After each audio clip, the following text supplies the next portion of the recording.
Dernier truc. Yes. T'es allé voir Shrek 3 en russe avec Grimes?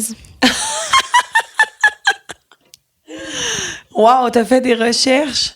Ben, je suis non seulement allée voir Shrek 3 en russe avec Grimes, mais genre, j'ai dîné dans le sous-sol de l'université avec Claire Boucher. Ouais, mais c'est beaucoup plus marrant, Shrek 3 en russe. Oui, mais en plus, je pense qu'on est allé voir Pirates des Caraïbes aussi. En tout cas, mais j'ai des photos. Ouais, on est allé voir Shrek 3. J'ai étudié à Saint-Pétersbourg avec Grimes à l'université de Saint-Pétersbourg, le russe. On a appris le russe ensemble. Mais quoi que elle faisait russe intermédiaire et moi, j'étais russe avancé, pas pour me vanter. Obviously. Mais obviously, Konieczna. Ça veut dire bien sûr en russe. Et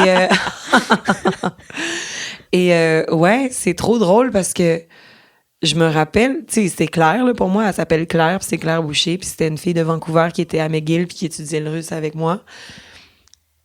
Puis on a fait un voyage étudiant, puis elle était vraiment sur le party. Elle avait l'air de rien. Elle avait l'air super douce et calme et tranquille. Mais elle avait une tendance pour la fiesta, là. Genre, c'est arrivé que un lendemain on était sortis dans un club, puis le lendemain, j'apprends que Claire Grimes s'est fait sortir du club.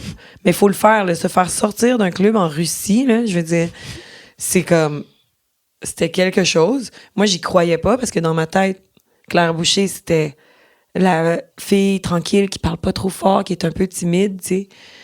Après, j'ai su qu'elle s'était fait renvoyer de McGill, mais ça, c'est peut-être une rumeur. Peut-être qu'elle a juste arrêté.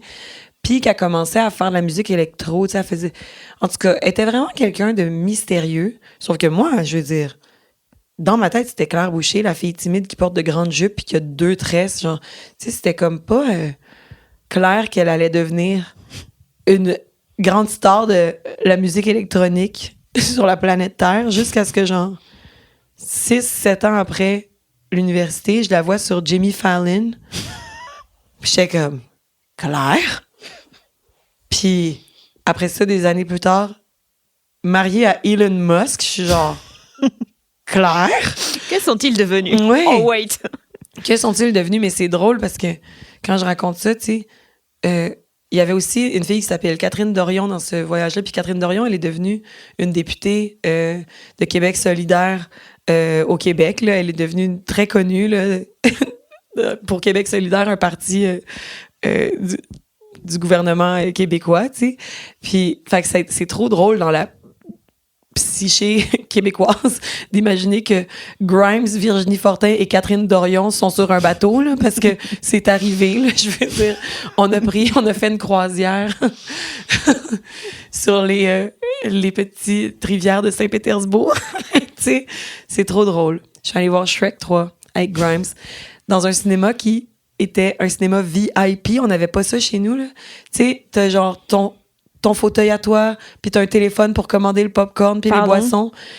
Il y avait ça en Russie, genre tu payais, je sais pas, genre 5 $ de plus, c'est quoi, là? Ça devait être genre 30 roubles de plus pour avoir la salle VIP où est-ce que chacun a son petit fauteuil, c'est genre un lazy boy, là, tu peux te mettre les jambes, tu peux te coucher, puis t'as un téléphone pour commander tes boissons puis ton popcorn, puis il y a genre 16 sièges dans la salle. On est allé voir Shrek 3 là-dedans, nous, avec Grimes.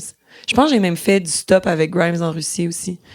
Parce qu'en Russie, Cette histoire, c'est étonnant qu'elle ait pas mal tourné, vraiment. Sincèrement, ouais. Ça aurait pu vraiment mal tourner. Mais... C'est quoi le truc le plus dangereux que t'as fait? My God, faire du pouce en Russie, ouais. Faire du stop en Russie, je pense. C'est peut-être ça le plus dangereux que j'ai fait. Ouais, je pense que c'est ça. Mais après, c'est quand même... Culturellement, c'était comme accepté, je veux dire, c'était normal. Même notre professeur, elle nous avait dit, si vous arrêtez une voiture, arrêtez-vous, tu sais, soyez 2 ou 3, là, faites pas ça tout seul, tu sais. Parce que c'est comme, dans la culture, jadis, à l'époque, en tout cas, en 2007, sur le bord de la route, tu fais signe à des voitures, puis pour 100 roubles, genre, c'est genre 3 €, là, ils t'amènent où t'as besoin, tu sais. Puis c'est même arrivé... Mais c'est un taxi, ça? Mais non, c'est pas cher. c'est vraiment moins cher. C'est un taxi, mais là, c'est comme le commun des mortels fait ça. Puis ça m'est arrivé souvent en Russie de faire ça quand on était plusieurs, tu sais. Puis même un jour, en sortant de Shrek 3, on sortait du cinéma, puis il était quand même tard, puis là, il y avait plus on pensait qu'il y avait plus de bus. Fait qu'on on s'installe sur le bord de la route pour faire des signaux à une voiture. Puis il n'y a pas de voiture qui s'arrête. Puis là, il y a un tram qui s'arrête. Mais c'est un tram qui n'est plus en service. Il y a le chauffeur et son ami. Il fait noir. Il fume. Il y a de la musique. Mais ils nous ont embarqués. Puis pour 100 roubles, ils nous ont amenés à notre arrêt. Vive Saint-Pétersbourg de 2007. Ouais. T'as fait dire vive la Russie, puis tu te dis non, c'est pas la bonne année. Mais non, mais vive. C'est pas les Russes, là. C'est pas la faute des Russes. C'est la faute de la Russie. Non, mais c'est vrai, je veux dire, il y a plein de gens formidables dans le peuple qui sont pas d'accord avec ce qui se passe en ce moment, tu sais. Mais qui ont pas vraiment le droit de le dire. En tout cas. Bref. Mais ouais, t'as lu dans mes pensées. Vive Saint-Pétersbourg. C'est trop cool. J'ai adoré.